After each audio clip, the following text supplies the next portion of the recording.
Okay. I've already made recordings on this topic, which I probably haven't uploaded yet, but maybe I will by the time that this can be seen, and they'll probably sort of immediately precede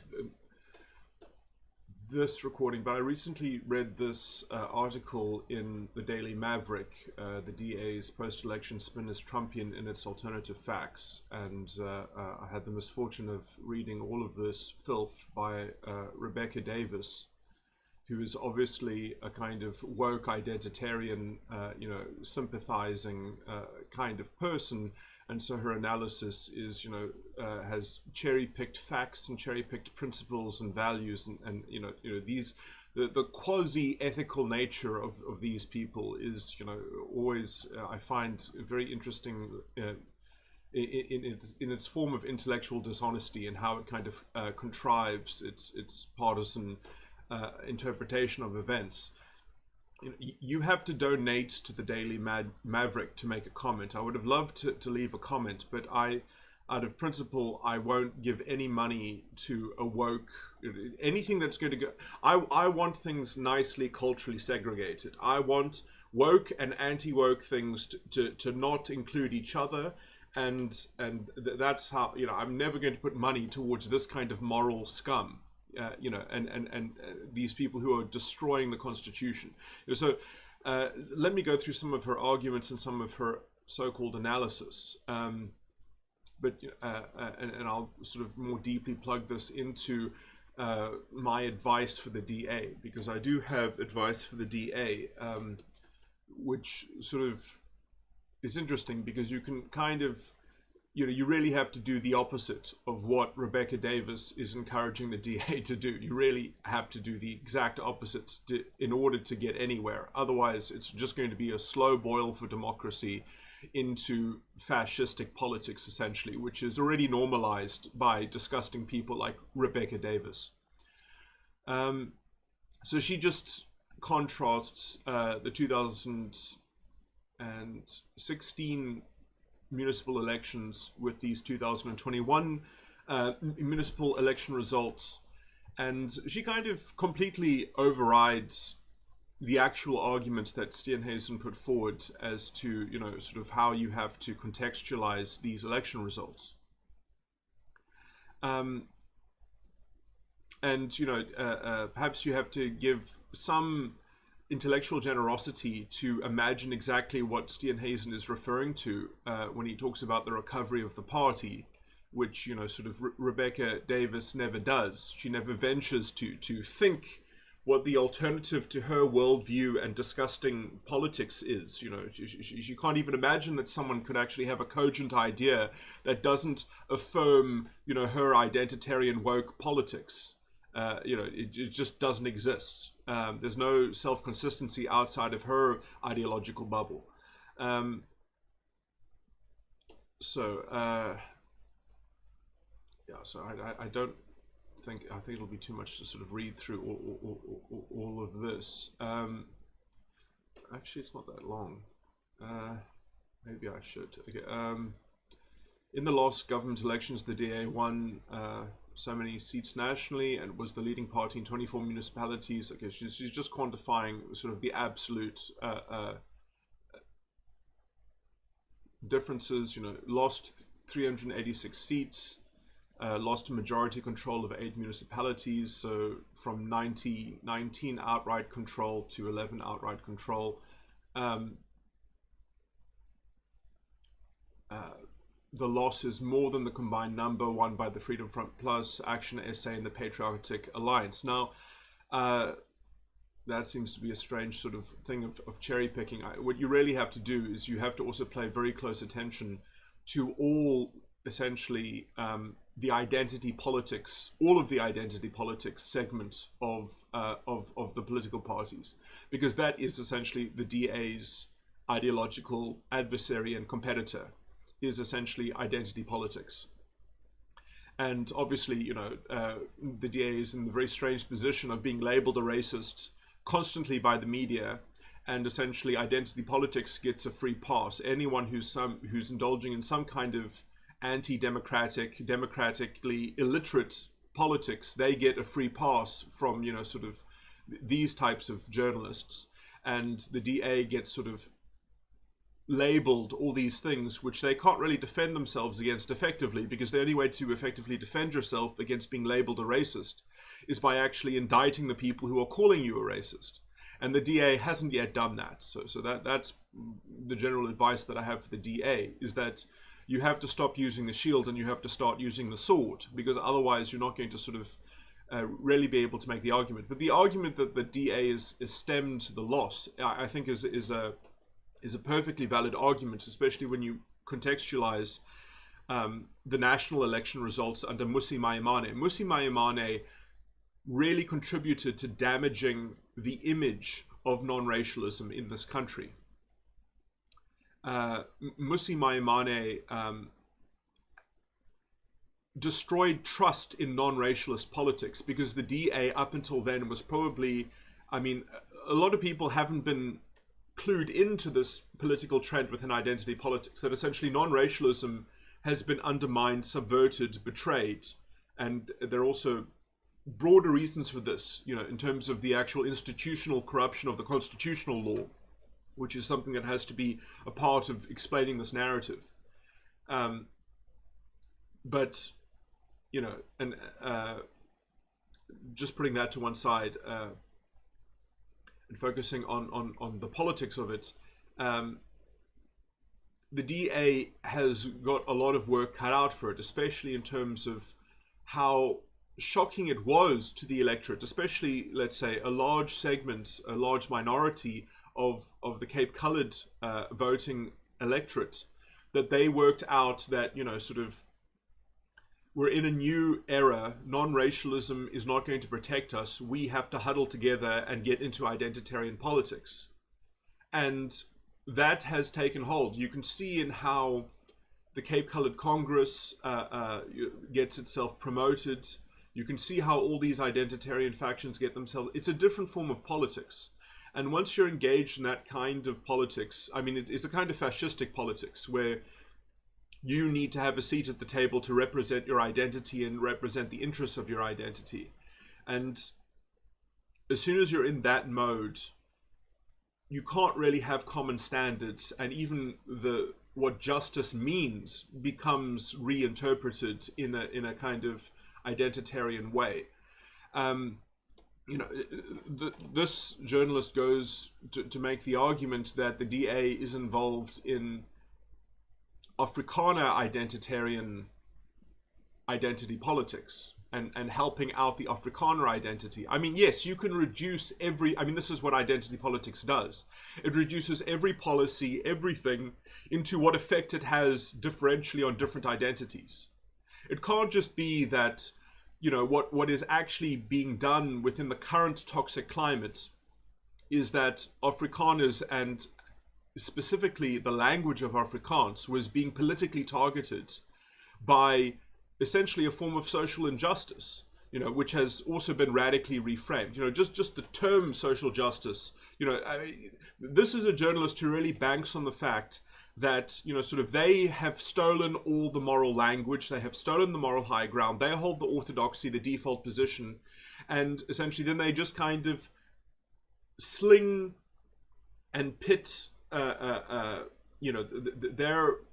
kind of moral majority consensus view as the only coherent one, and then they just kind of throw skepticism at anybody else who doesn't go along on their bandwagon.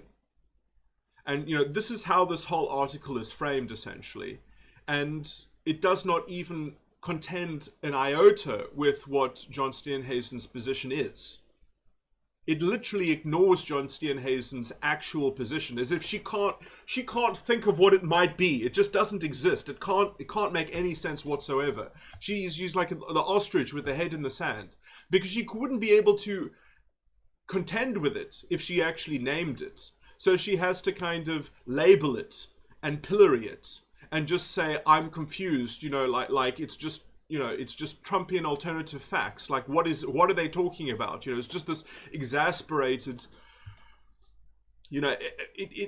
reading this kind of trash. This is gutter trash. by Rebecca Davies, but I'm sure that she has a long history of producing gutter trash.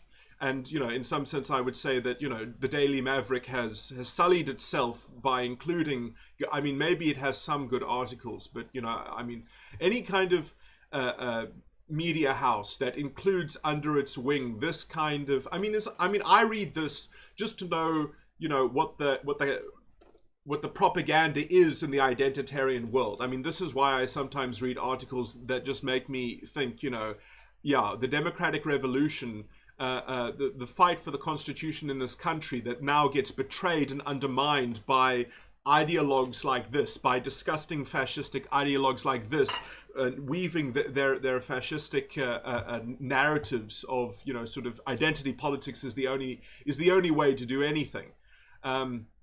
You know, now my general argument about advising the DA, and I'm just kind of repeating myself from my other kind of video and recordings about this, is that you actually have to get to the point of labeling these people moral scum. These people are not merely misled by a zeitgeist. These people, they have to be indicted. If we don't join the moral argument, we just get pilloried by these people. We just get labeled by them, and maybe we can defend against the labels, but it doesn't exactly, the people who are on the fence, the normies out there, they see that if you're on the side of the woke people, then you get to be part of the witch hunt, and you are generally protected, because if you're always holding a pitchfork, you know, you're not on the receiving end, as it were. Whereas if you're kind of a supporter of the DA, you're, you know, sort of some level of atomized, and in some sense, you know, you're just being bucket fished, you know, by these people who are collectively throwing in their hooks into the captive fish in the bucket. And, you know, all these baited hooks, look at all these baited hooks in this article, you know. And so, and you really have to point to these people and morally indict them. Otherwise, there's going to be essentially, it's going to be very hard to shock people out of this kind of contrived narrative confection, because there's no cost for doing it. You know, these journalists get away with it. They get to effectively call the DA racist and or stupid, you know, which is, I guess they're not, this particular article does not essentially call the DA racist, although you could argue it's an indirect implication as well, but essentially they're calling the DA stupid for being anti-woke, essentially, or being anti-identity politics.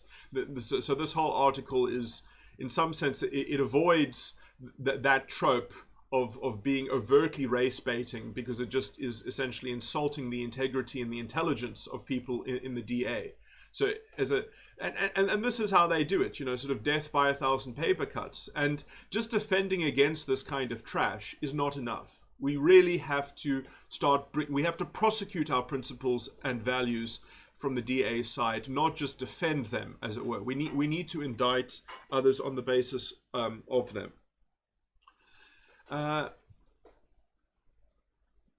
Sorry, I mean, this would go a lot better if I would actually point out all the really dishonest. I mean, I've given an overview of it now, and I kind of don't want to, but, you know, essentially, she contrasts, you know, sort of how Maimane was treated after the dismal national election results in 2019, which obviously falls in between the last local election and this local election. And so, yeah, I mean, and then she makes a really stupid argument about, you know, you can't compare apples with oranges.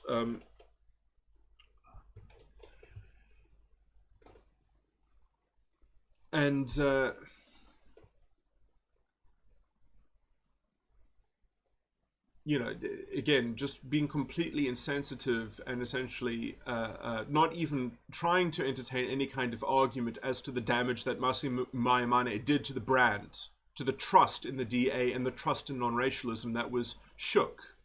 And so having shaken non-racialist politics in this country, because in some sense one always expected that there was something strange about the ANC.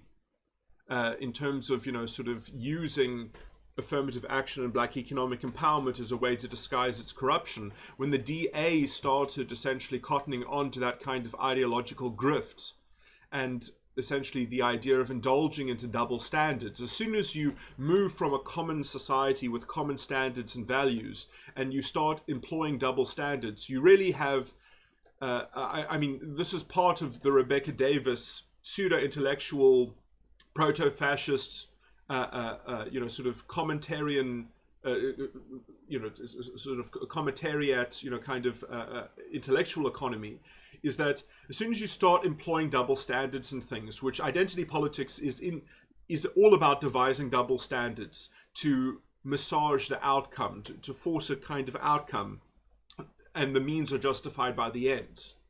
And as soon as you do that, you have to rationalize the use of double standards, which means that you have to start looking for division between people. You have to start substantiating why your whole worldview needs to fall in alignment with the use of the double standards. And so you have this perverse incentive to rationalize why we need to categorize people and treat people differently. And so you really have this disgusting engine for a disgusting racial consciousness, which then leads to more and more dehumanization and more loss of common standards, as you have to essentially develop within real time a kind of racial essentialism. Even if they can pretend not to be racial essentialists, that is in some sense the formula of their entire rationalization, sort of pseudo-intellectual impetus. And whether they want to label themselves, whatever they want to label themselves, it doesn't matter, because their whole semantic worldview has got these double standards woven into it. So nothing makes sense anyway. It doesn't even matter. It just becomes a kind of semantic word-playing game.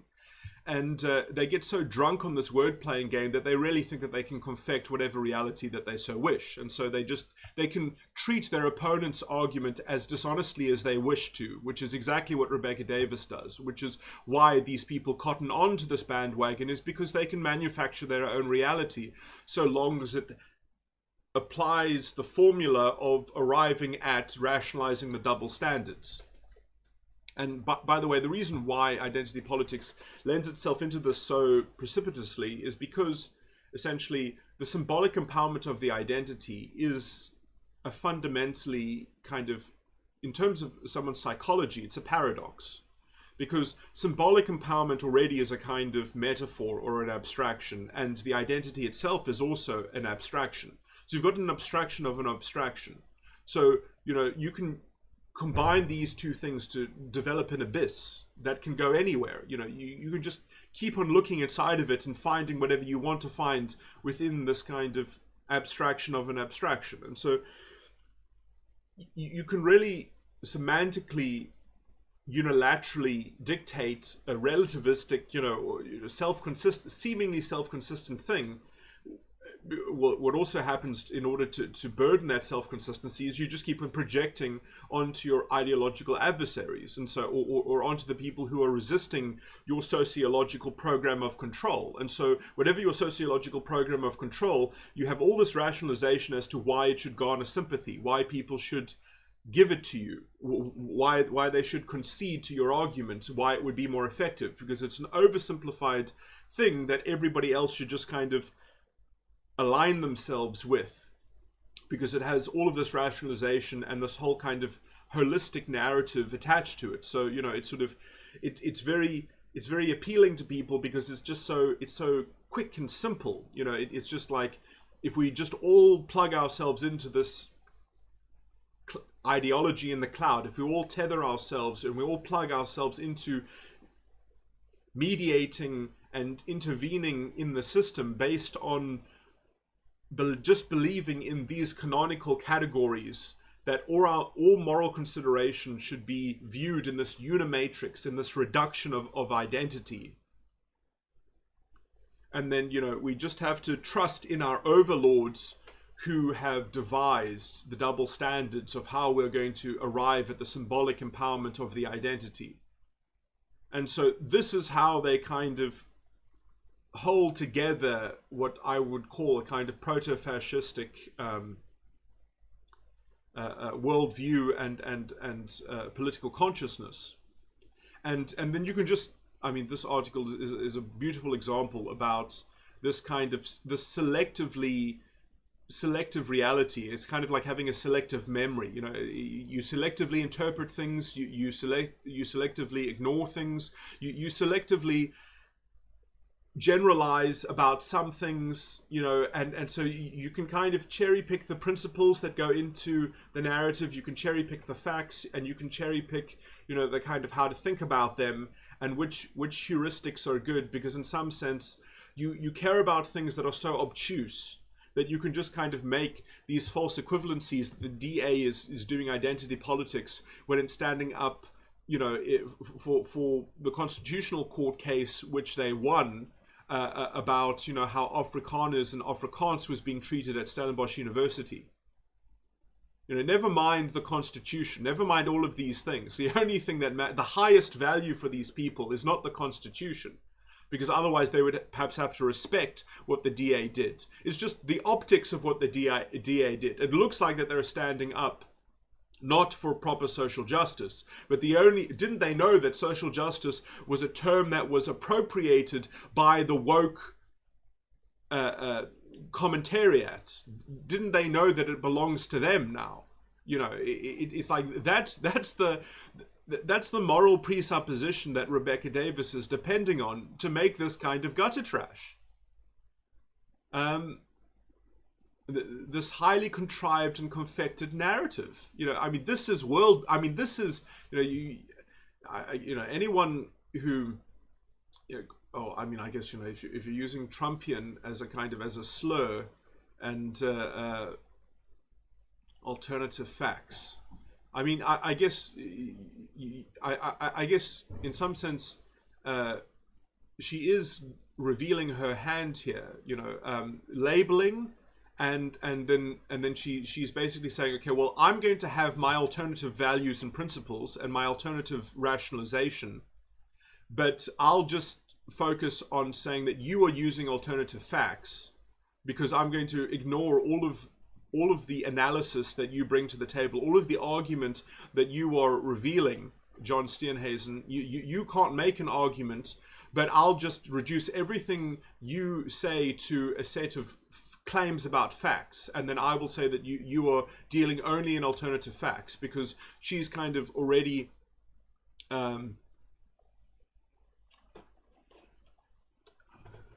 wait, have I just committed a crime now? Have I just assumed someone's pronouns?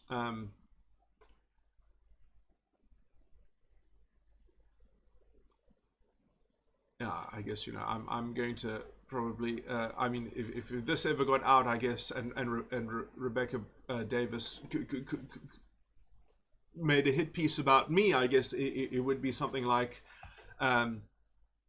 alternative ethics. You know, it would probably just be a kind of a complete moral hit piece, or something like that, and then she would just. Well, you see, I think that actually is how you have to deal with them, is that if you attack them purely on the ground of morality, then they have to actually make a moral counter-argument, and they're not capable of doing that, because if they try to make a moral counter-argument, then they would reveal that they are standing on interpretations of facts. Because they wouldn't be able to leverage in their worldview, they can't surmount a proper moral argument without saying this is a moral emergency, and somewhat implying that their method of dealing with the moral emergency and their hysteria, which they always, you know, sort of hysteria is the context that they bring to every debate, so as to keep you off the lawn, to keep you off the moral leg of the argument, because they have to hold the moral high ground. They have to chair the narrative of morality. Otherwise, what they're trying to do doesn't actually work. You know, in some sense, this whole article only works because essentially Rebecca Davies is part of these people that is plugged into this, you know, moral high ground consensus that you're not even allowed to deign, doesn't hold, you know, the kind of the only self-consistent, the only coherent or reasonable thing that is capable of working. So I do think that morality is, in some sense, the only metric in which that you can force them to show their partisan hand, or force them to kind of reveal their hackery. But I mean, this is an article written by a hack. It's just that this is a safe way to be a hack, because it's much more safe to be a hack in these modern times than it is not to be a hack.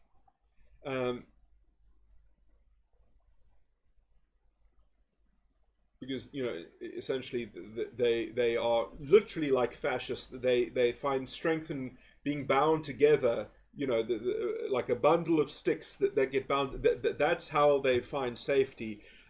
Doing this kind of sort of, I mean, in some sense it's a form of character assassination, and really the only way to actually fight back or cut back against this is to indict their characters, because they do have disgusting, morally weak characters. But it's not easy to do that, because in order to make that argument you have to make quite a broad argument. You have to break it down into simple legs of that argument, and you have to do it by repetition. It doesn't, I would say that using ESCOM as a general metaphor, I think, is probably the best way to do it.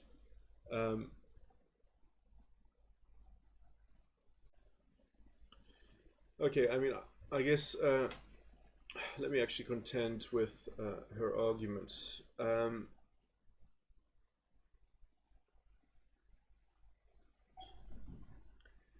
So, I mean, I've kind of already spoken about the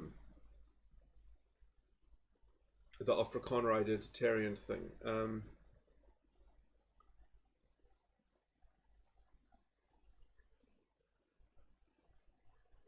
Okay, yeah, so she says that Steenhuisen is peddling alternative facts. Equally encouraging has been our growth among peri-urban and rural black voters, where a sample of over 3,000 voters showed our support doubling from 3.2% to 6.4% in the segment. Now, I mean, if that is representative, I mean, that's certainly encouraging. That means that the DA, does actually find some, and in some sense, obviously people are disincentivized to vote DA in a local election when they are in such an overt minority, because the only thing that you might get is a council seat on a on the kind of on the larger scale councils, because you're never going to win a ward with that level of support.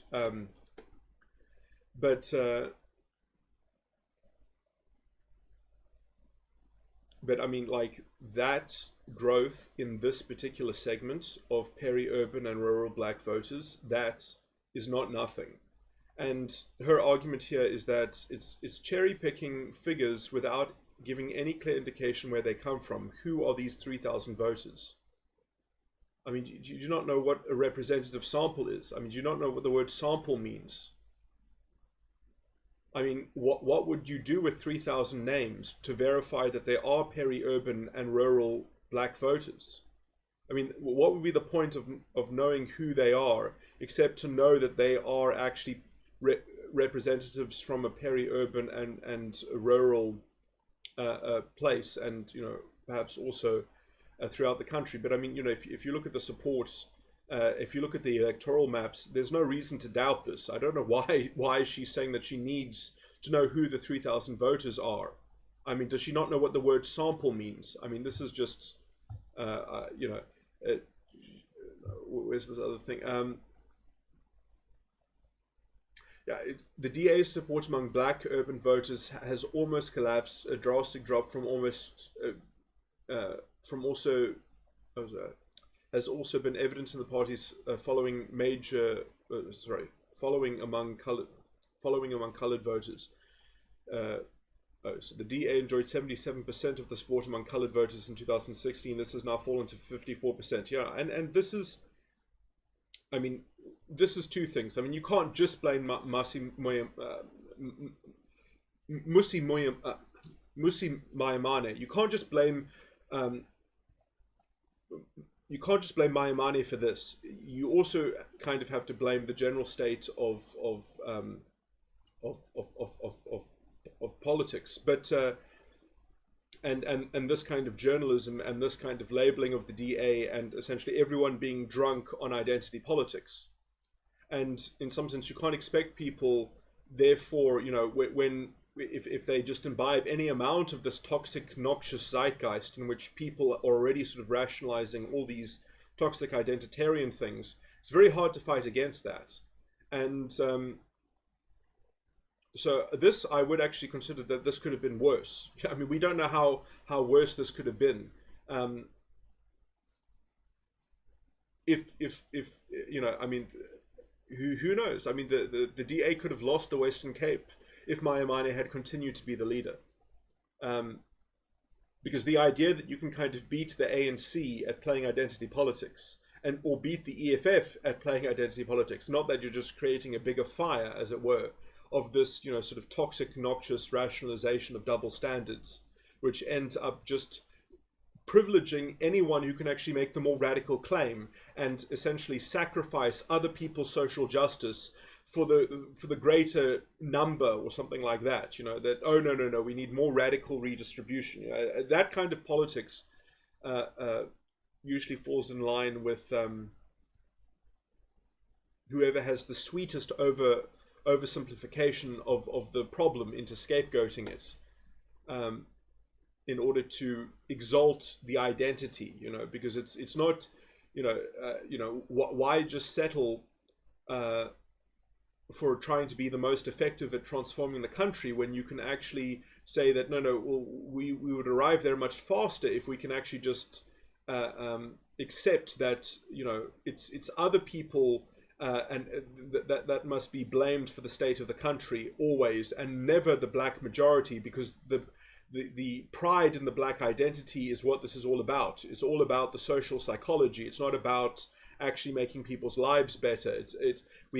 When we could try to make their lives better through also promoting their racial pride. You know, so like it just naturally lends itself towards that, conflating issues towards that kind of more and more crude and gross way of because in some sense that also helps you then make even more inroads on the radical redistribution front or the radical scapegoating.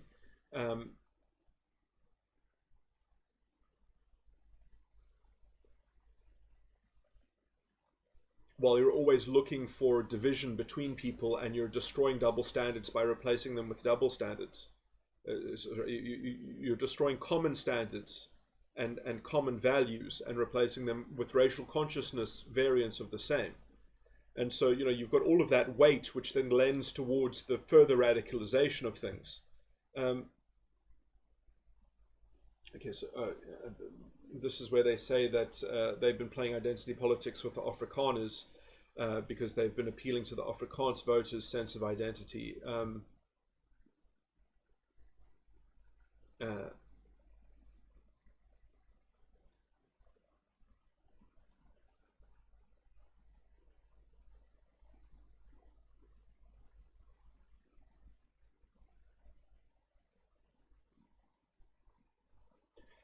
Yeah, I mean, sort of, and then they say that there's a nasty trend under the DA to doubt the analysts' findings rather than own up to their own failings. So, I mean, what would the analysts' findings be? That you have to play identity politics, otherwise you can't be successful, you know? Like, I mean, Solly Muneng, I might be getting his surname wrong, I saw him make a very stupid argument that essentially the only way to prove, essentially, Solly's argument was that you can't prove to the electorate that you're not a racist unless you get on board with black economic empowerment and essentially using race as a proxy, which he doesn't agree with, but he believes that it's a necessary evil in some sense to prove that you're not a racist. That's, you know, sort of, so that's the general, that's going to be the general statistical interpretation of everything, is take the path of least resistance. Take the path of least resistance, join in the rationalization of double standards, because that is the only way to prove to people that you're on their side, by promoting the symbolic empowerment of their identity and being clearly on board with the symbolic empowerment of the identity. But as soon as you do that, you've got the toxic rationalization of double standards, which just leads to more and more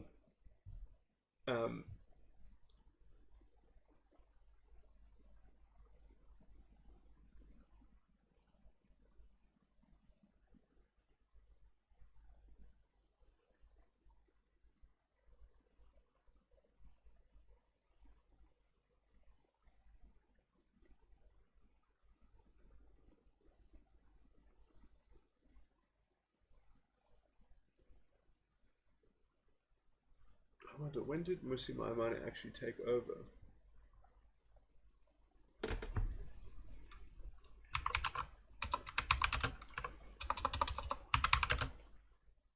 What was it called?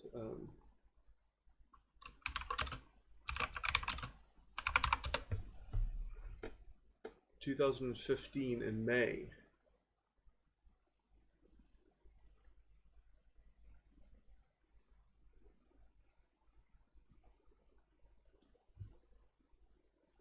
When was the elections are usually, I don't actually know.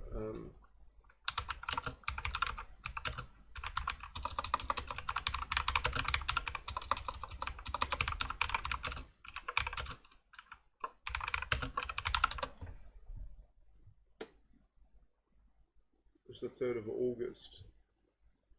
So it was 2015 May to the 3rd of August. So Musi Maimane was the leader.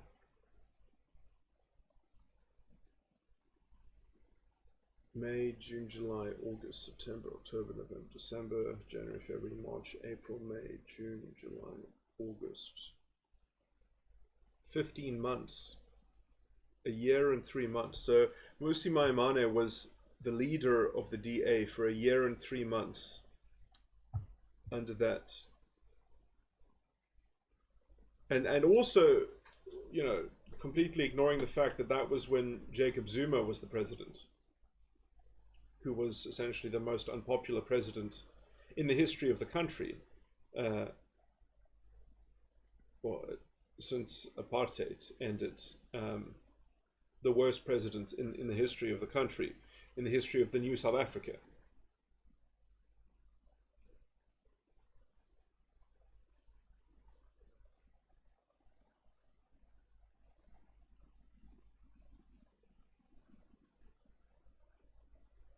Which were also the conditions under 2019, were the same conditions of Zuma, whereas now, you know, you're kind of comparing. Yeah, I mean, in some sense, you know, politics is more than whatever kind of statistical. You can't actually interpret any of these things through a kind of technical analysis, especially when you have morality and ideology, you know, sort of as part of it. And in some sense, you know, you have to realize that democratic literacy has diminished within the South African electorate because of identity politics. And that is also something that needs to be politically countered by, hopefully, an ideological offering. And the only one that is essentially, I would say, explicitly doing that ideological offering is COPE, and the DA is probably the only parties that are explicitly non-racialist and actually are principled non-racialists, not just giving hollow lip service to non-racialism as part of their woke identitarian decontextualization and bullshit, you know, like the you know, which bodes problems in the future, because if the DA ever is going to be in a broad co-alliance, you know, Action SA has got a lot of toxic elements in it, which are going to be, it breeds corruption automatically. You can't not breed, it breeds incompetence, corruption, because when you employ double standards and you don't have a proper meritocracy and you don't have common values because they are displaced by disgusting racial consciousness, you can always use that as a way to to iron out any creases, any annoying sort of thing. You could just scapegoat it. It's just so easy to scapegoat. It's just so easy just to label something as part of your over rationalization of things, which is a lot of what this article is that it's making, it's making a kind of skeptical argument while cherry picking all of the things that support its argument and just sort of putting its head in the sand on anything that doesn't conform. And so, the kind of let's see, yeah, I mean, this is an important point, and this is some. Oh yeah, so I mean, is he actually saying that Musi Maimane would have retained more of the coloured vote? I mean, is that what Rebecca is actually arguing? I mean, that more identity politics from the DA would have somehow retained more of the coloured vote.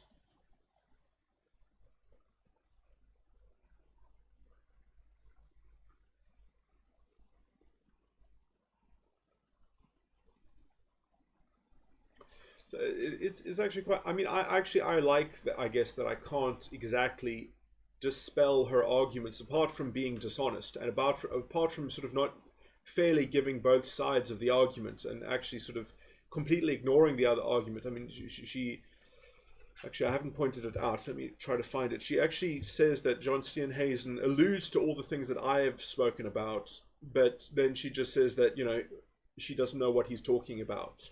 She can't imagine what he's talking about.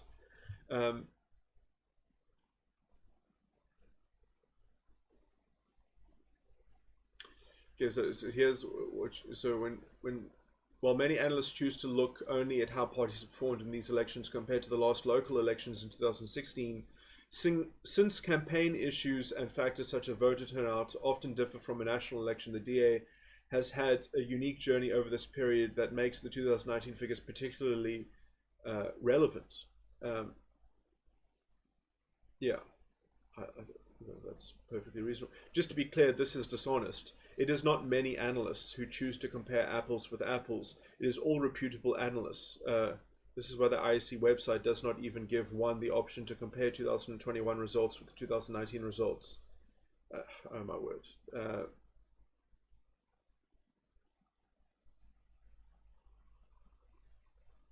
And then she gives the inane reason why the IEC website doesn't allow comparison between the local elections and the national elections.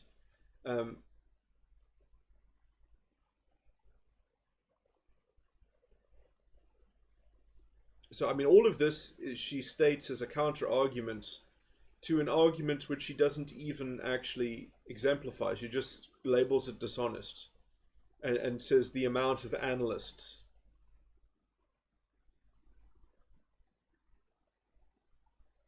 Or she says it's all reputable analysts. So she labels essentially only reputable analysts.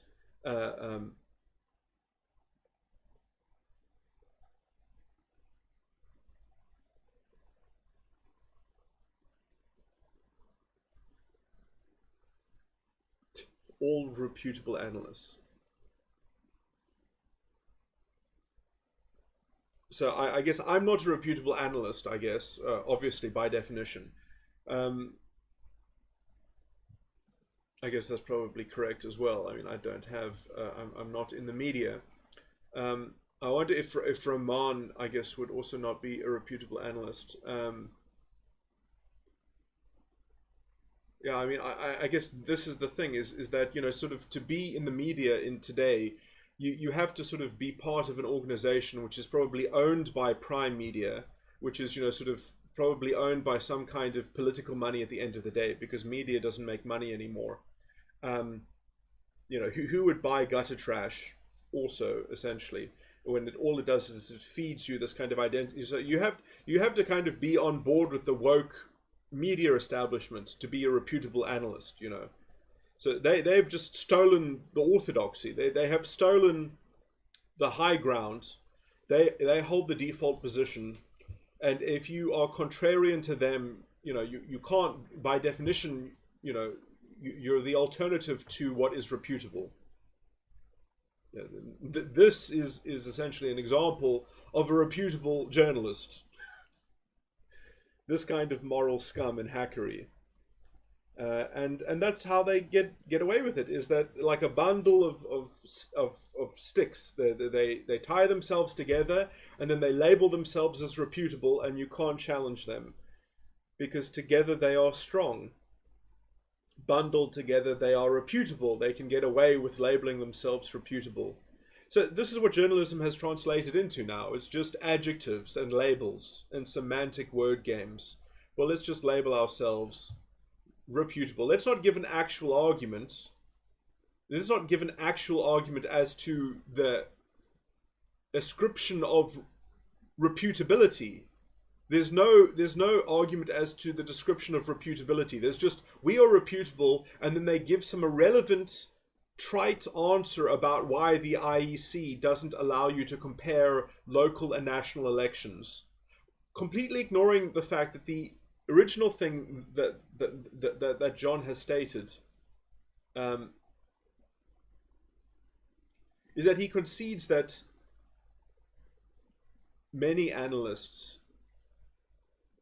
while many analysts choose to look only at how parties performed in these elections compared to the last local elections, last government election 2006, since campaign issues and factors such as voter turnout often differ from a national election, so he really concedes that the issues are different and the turnout is different. The DA has had a unique journey over this period that makes the 2019 figures particularly relevant.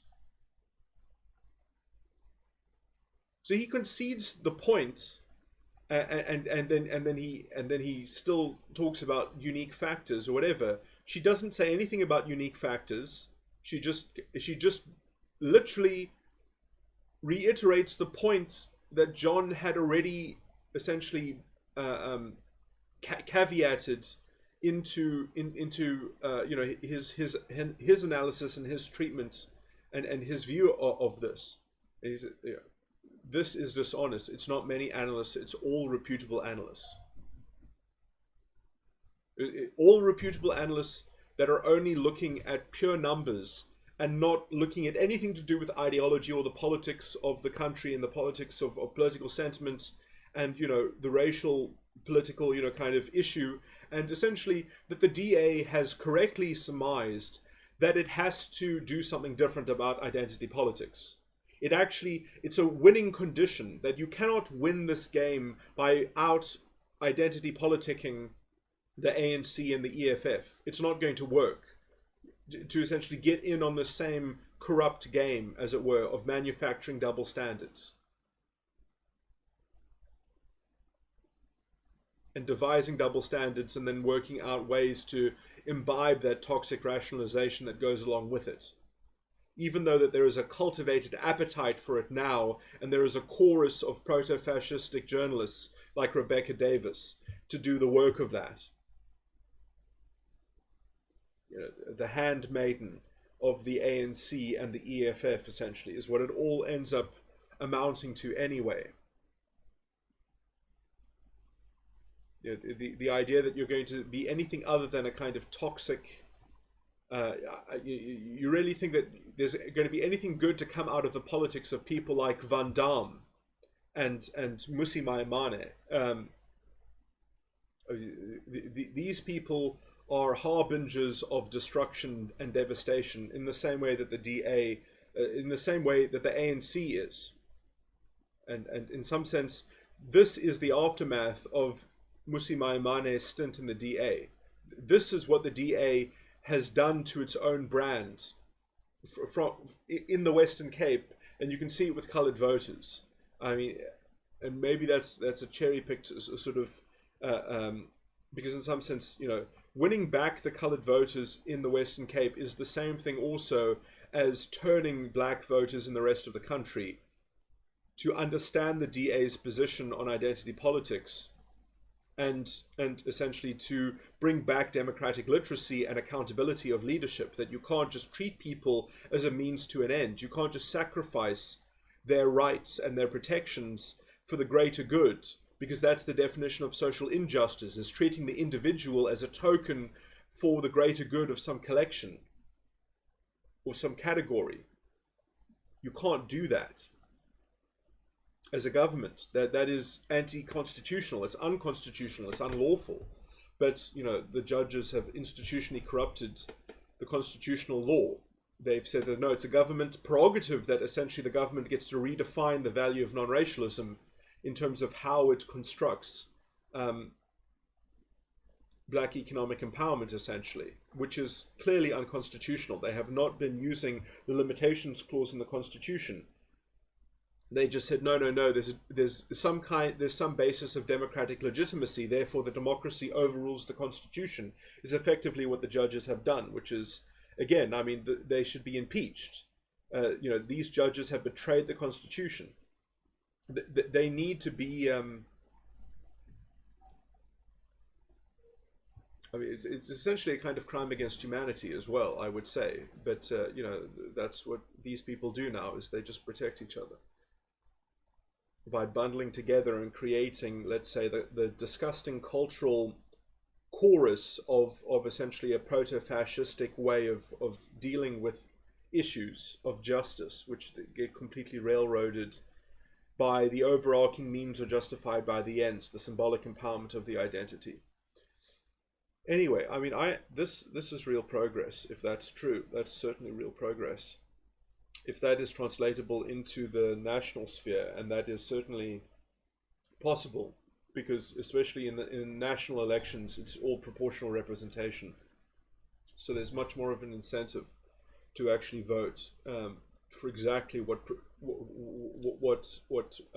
represents your values.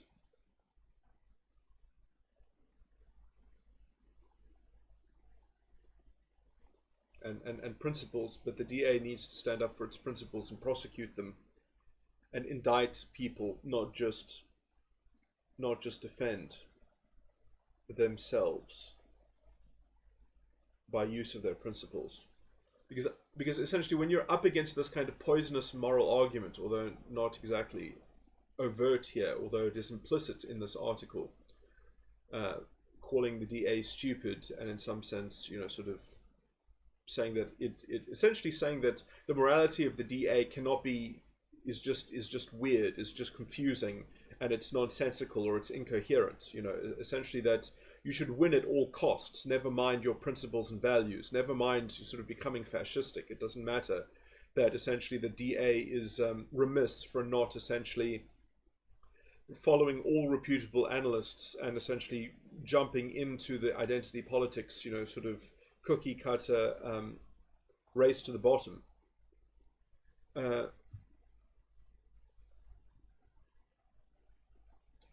But what was the point that I was just making?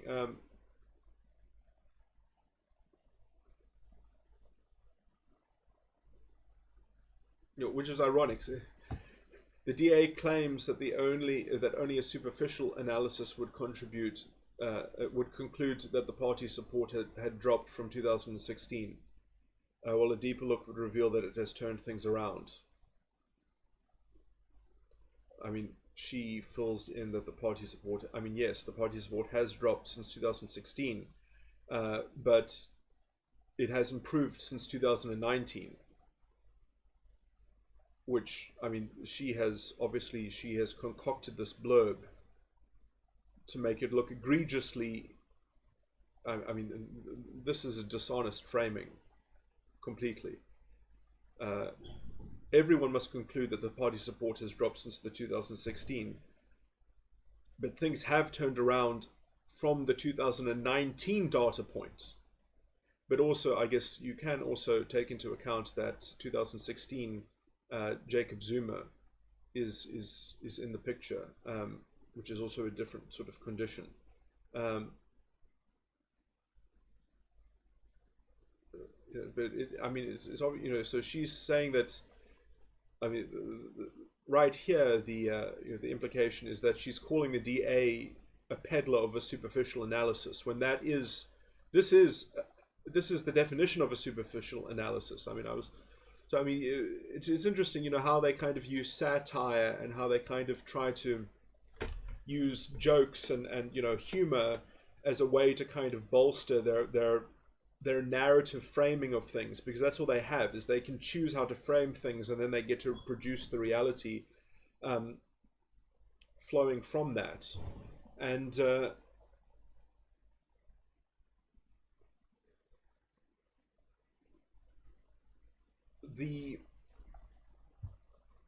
I was going to make a point about fascist propaganda. I need to find that actual quote, if it is a translated quote, but sort of,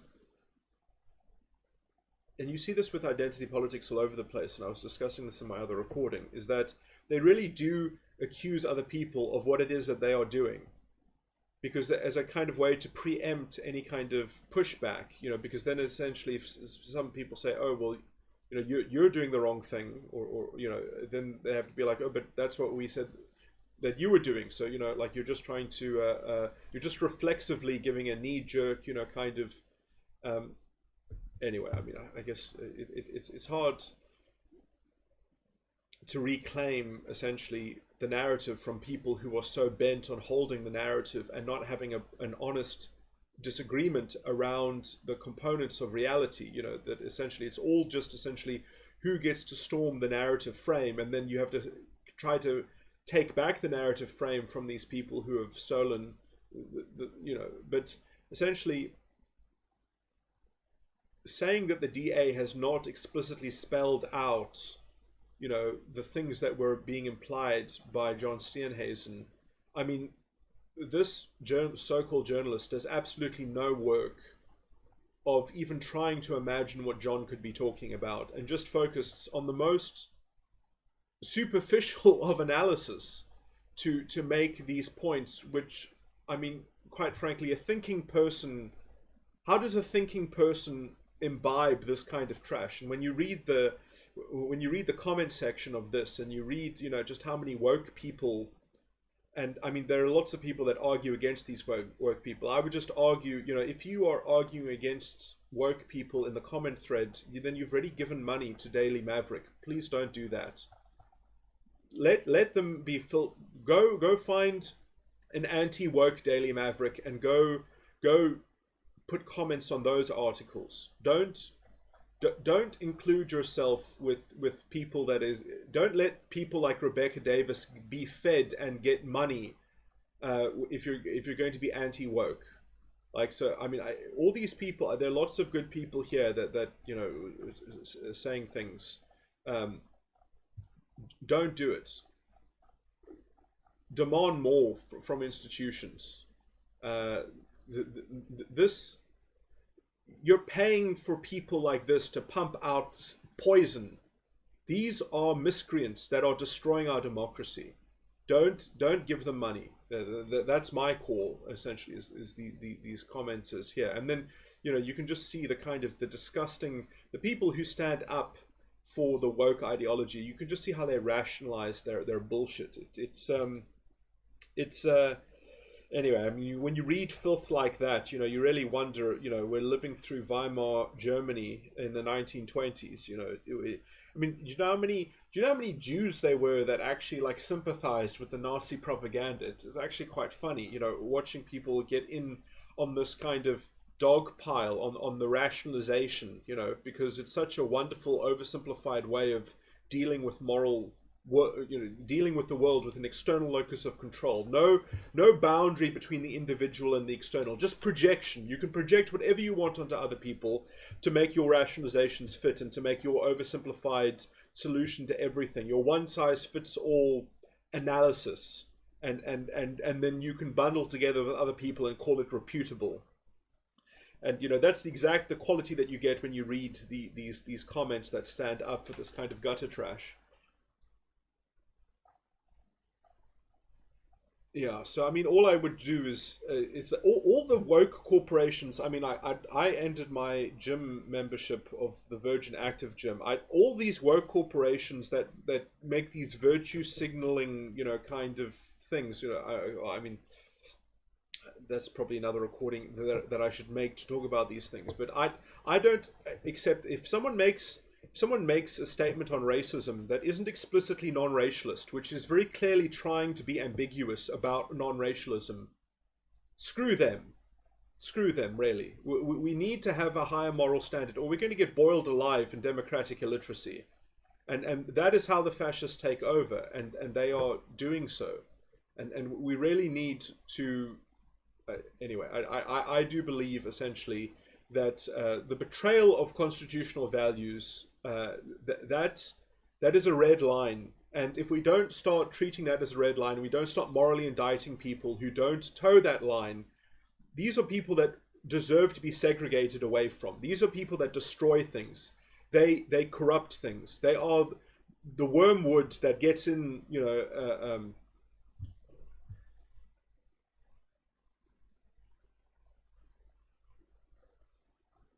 the, I mean, all they can do is support their institutions with their disgusting bitterness and rationalization for their divisive,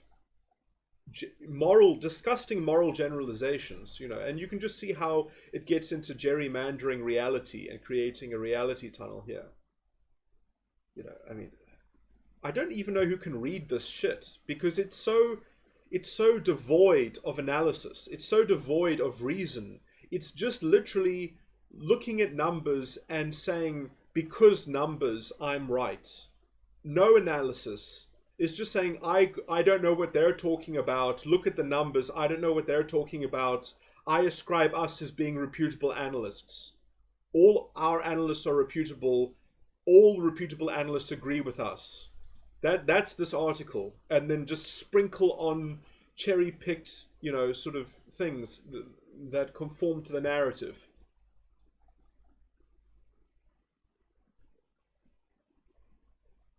Oh my word.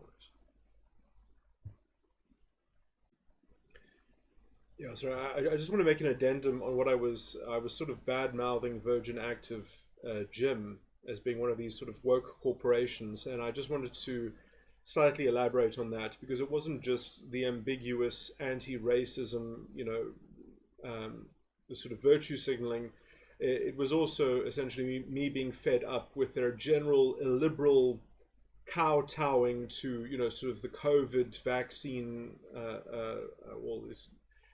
Now that we have the vaccine available to us, you would think that they would open up their facilities properly, but no. They say that, for example, you haven't been able to use the steam bath or the sauna at the Virgin Active gym for close on 2 years now, I guess, and their justification is that the government won't let them.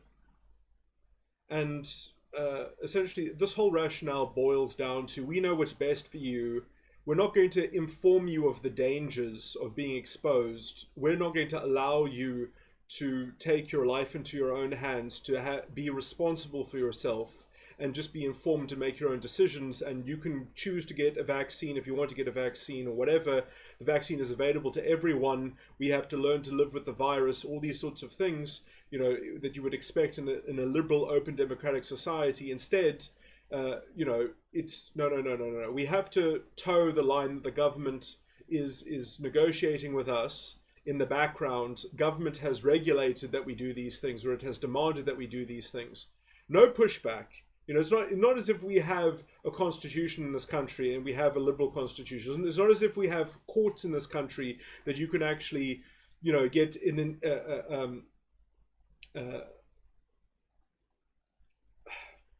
sorry, I can't remember what my word. It's called a mandamus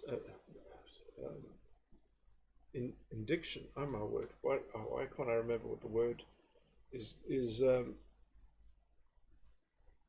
This is embarrassing.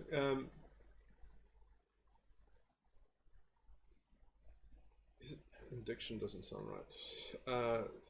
oh my word. Okay, well, people will know the word but essentially, when the court can compel anything, essentially, I mean, the court can compel the government to suspend doing what it's doing,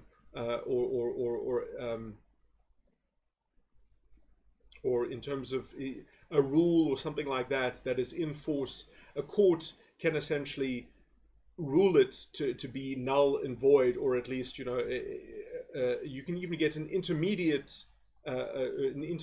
interdict. Yeah, it is an interdict that essentially creates a new prevailing status quo until there is a full trial or a full court case dealing with the controversy.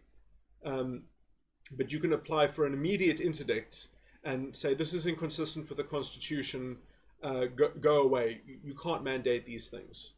And the idea that public health has been used, because public health is one of these strange sort of things where it always comes to using statistics. That's how they get around a lot of principled moral thinking, is that they can just kind of fudge a narrative that they contrive out of statistics. And often these things are cherry picked, and often we've been told so many lies about the vaccine itself, about with these very dubiously constructed trials that show the effectiveness of these vaccines as well. A lot of this is manufactured, and it is especially egregious when you consider how much repression and censorship there is in terms of actually talking about, if the amount of labeling of fake news and the suppression of actual experts having any kind of contrarian view to this very wobbly and brittle consensus, which is essentially has very little scientific evidence behind it. When you actually work out that when they have actually done a study, that they've thrown out people in the study who've got the vaccine and who contracted the virus within 2 weeks of getting the vaccine, they exclude them from the study, and then they say that it has a 95% effectiveness after you've already kind of excluded everyone who was immunocompromised, which is essentially the only part of the population that you ever really cared about if the vaccine even worked for. And so it's all this kind of weird kind of tautological, sort of reality contrivance and tunnel vision, and that's the landscape that we live in with, and you can't even see it because they have trampled and trounced and destroyed our liberal freedoms and the lens that is required. You need a certain amount of freedom of expression before you can actually get the evidence of anecdote about the actual effects of this vaccine. So all of these things, we never really hear about.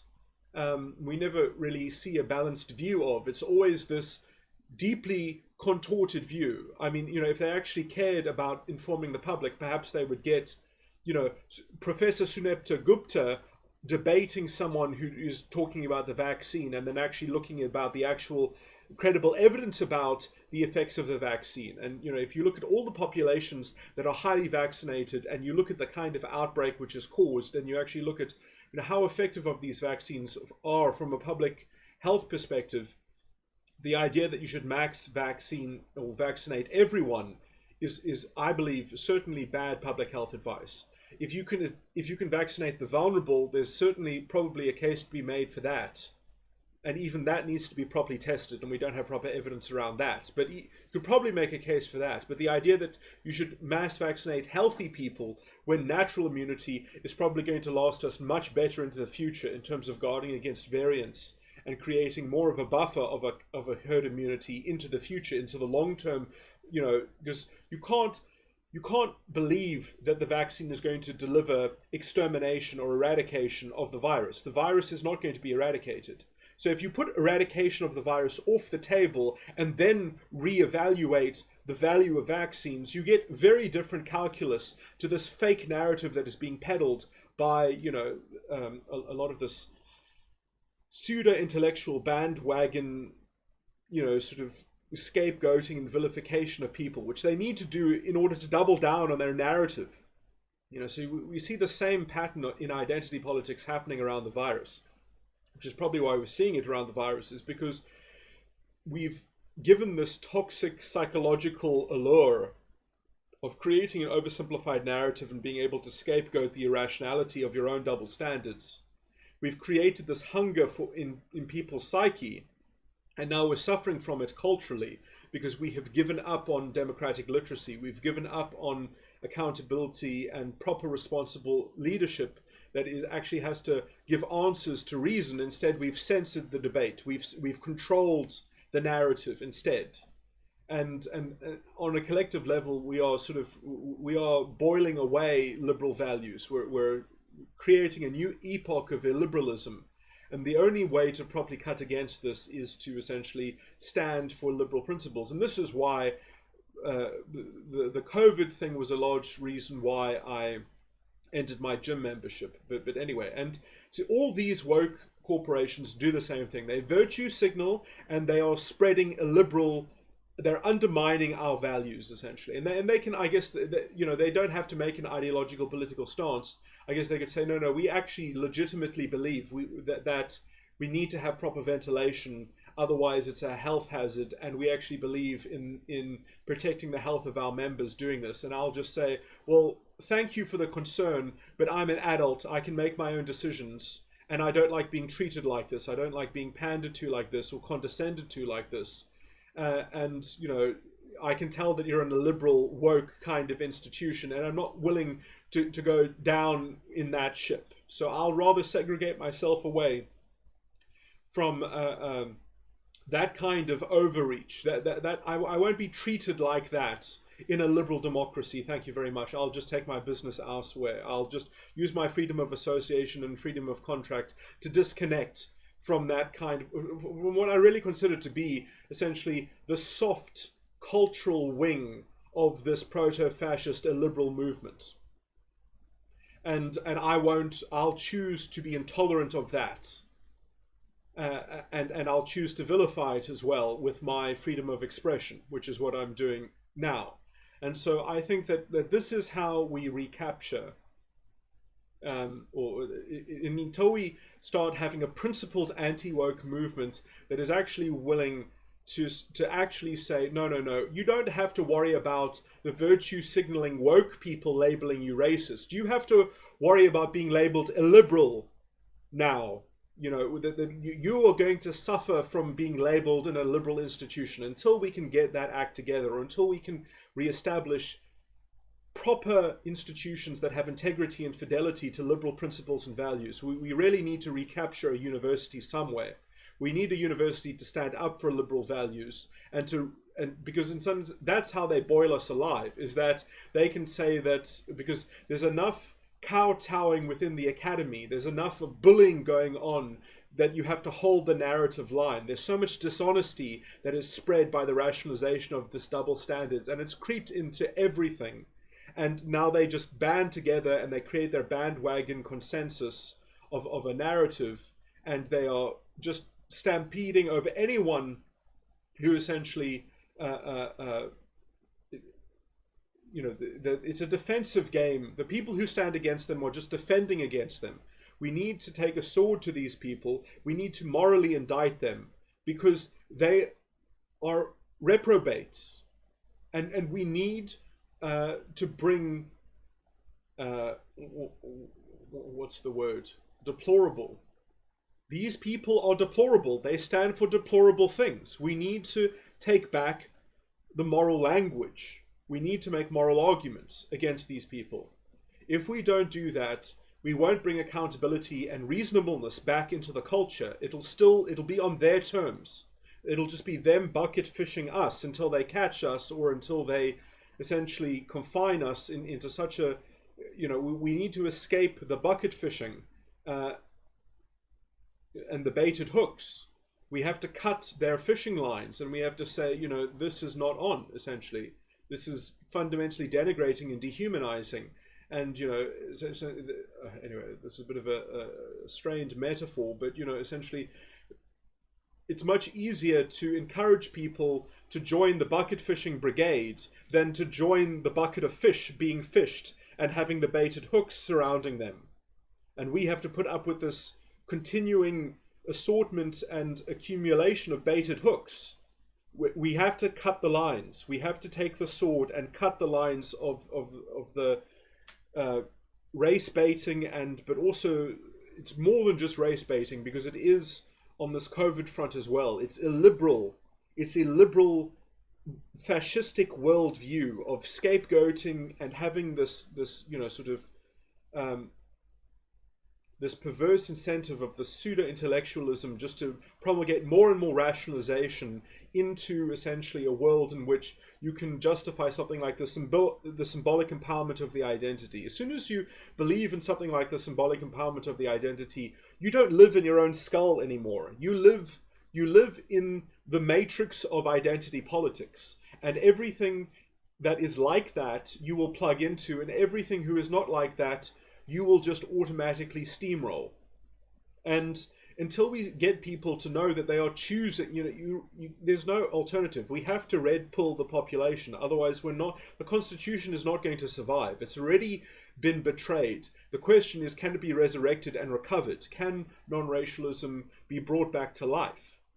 And we're not going to be able to show that to people unless we actually start making moral charges against these people, not complaining about their behavior, but complaining about their lack of principles, their immorality, their unethical worldview. They are reprehensible moral reprobates. We need to morally label them as such openly, and we need to stop apologizing and rebuffing their accusations. We need to leverage our own accusations and moral indictments against them. And there's ample evidence all over the place. There's the evidence of ESCOM, is a perfect case in point as to why. I mean, even after we know that there's a problem with ESCOM, they'll never be able to fix it with their ideological racialism, essentially. They are producing the same devastation as apartheid because they have the same. They are the moral equivalents of the apartheid designers, designing double standards and then rationalizing the loss of meritocracy, rationalizing the loss of reasonableness and common standards and common values. And then they just get more and more into, they can't stop themselves.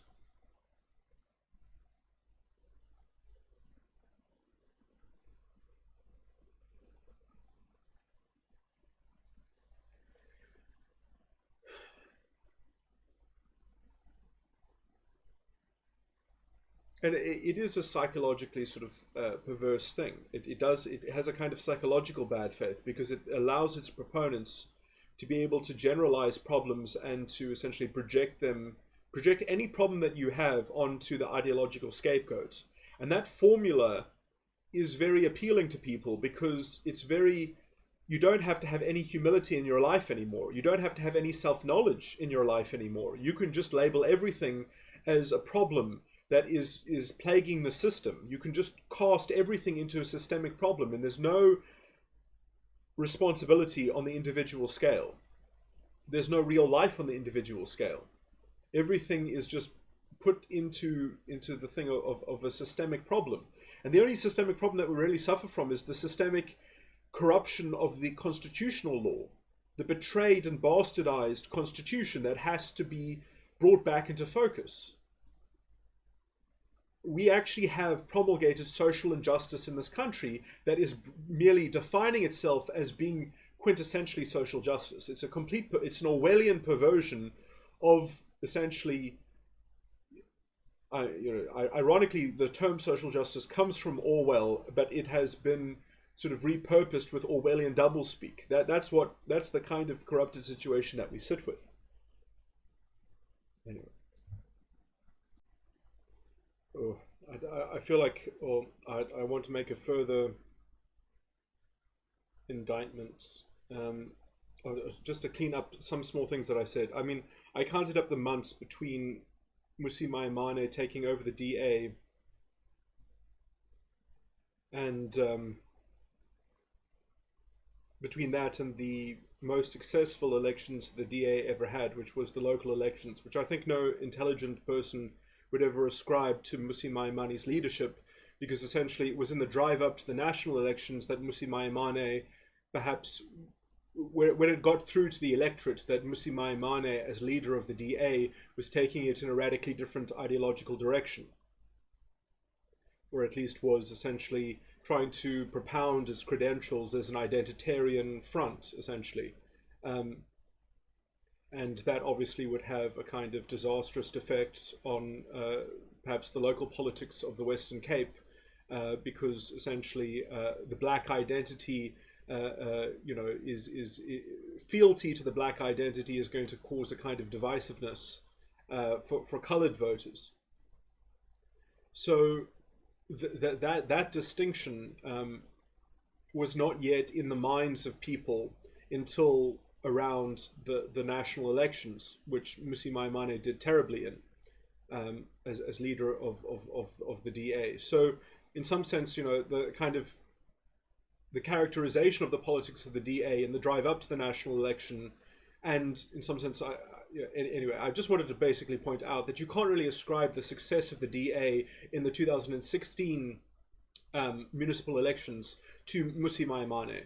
Well, in some sense, you could maybe have some positive effect, because you could imagine that they kind of got the positive of having a black icon, but not the negative of actually having him start to deploy his toxic, noxious identitarian politics, and which would have its deleterious effect. And it's now I just want to talk also more about elaborating what this deleterious effect is that you get a kind of psychological type of person, a kind of vulnerable narcissist, who is just looking for a trigger to essentially be the open opportunity to indulge in essentially their reductive oversimplification and conflating of moral issues into whatever their trigger is. So essentially that they can use this trigger essentially to morally steamroll other people and to project things onto other people. And as soon as you've kind of got the symbolic empowerment of the identity, and you've got all of this kind of divisive and noxious racial consciousness that you've perversely incentivized, you've got these people that have this kind of animosity in them. They've got this sadistically edged intellectual gripe that they just want to find something to sharpen their axe with, and they're just looking for cause to come out with it and to deploy their subjective relativism that fits into their rationalization. It fits into their formula. So they've got this one-size-fits-all formula, and they just need an excuse to deploy it. So now, those are those people who are emotionally, psychologically captured. Then you get people, now there are two types of people that are like this. You get the purely pseudo-intellectual ones that just want to be able to devise the double standards and devise the narrative and maintain the narrative. They want to create the propaganda, the context that the emotional people, the people who want to indulge in this sort of emotional, race baiting is an example of it. But you can see it with COVID. It's the same kind of sympathy reductive oversimplification of reality so that you can call somebody else stupid. Now, what's her name? Was it Rebecca Davies or Davis? Is probably not the emotional type of vulnerable narcissist. She is more what I would call a cerebral histrionic.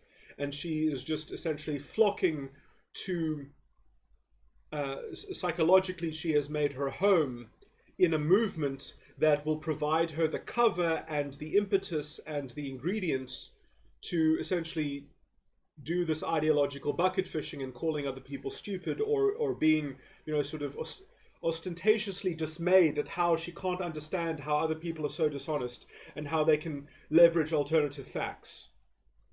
And sort of, in some sense, being the propaganda wing of, like Goebbels says, sort of accuse your adversaries of doing what it is that you're doing because it sows confusion, and they love that, because in the confusion they can conflate things. They can just they can cherry pick, they can selectively edit the narrative, which then they can kind of unilaterally have this claim to, it's this, sort of beautiful unassailable ivory tower of crisp uh, uh, captivity and dominion, to this oversimplification, which then they've created a wonderful umbrella for all the miscreants to fall behind. And it is a kind of cultural corruption, because it's a corruption of discourse, it's a corruption of intellectualism. It kind of, it leans hard into intellectual bad faith. I mean, I think you see, you can't prove it, because in some sense they could just say, oh well, I just overlooked it. I guess my interpretation was a bit biased or partisan, and it was a bit cherry picked. But I can't control what I don't know. It leverages this kind of the tool of the hard skeptic, which is that they can be certain that you have to surmount their obstacle and their skeptical challenge, but they don't have to prove or substantiate the merit of their argument in any kind of reasonable way or anything like that. They can just sort of ascribe themselves adjectives. Only the reputable people agree with us. Everyone who's anyone agrees with us. That's the kind of sort of pearl clutching incredulity that they have to leverage, because that's how weak their argument is. They can't even make an argument, they just have to describe the lay of the land. And this is a fundamentally totalitarian, illiberal way of essentially doing ideology. And yeah, I mean, until we work out how to indict these people, and we work out how to label them back and leverage our own accusations against them, until we can create within the minds of people in general and culture that they actually have a bar to clear, and they're not clearing that bar. These people are all hacks. They're all incredibly substandard, and the only virtue that they have is this virtue signaling virtue of being bound together and creating a false kind of orthodoxy, and essentially that because they can claim to hold the consensus view, that somehow the burden of proof is always on the other person to overcome the labels that just merely get pelted and thrown until something sticks, all the baited hooks.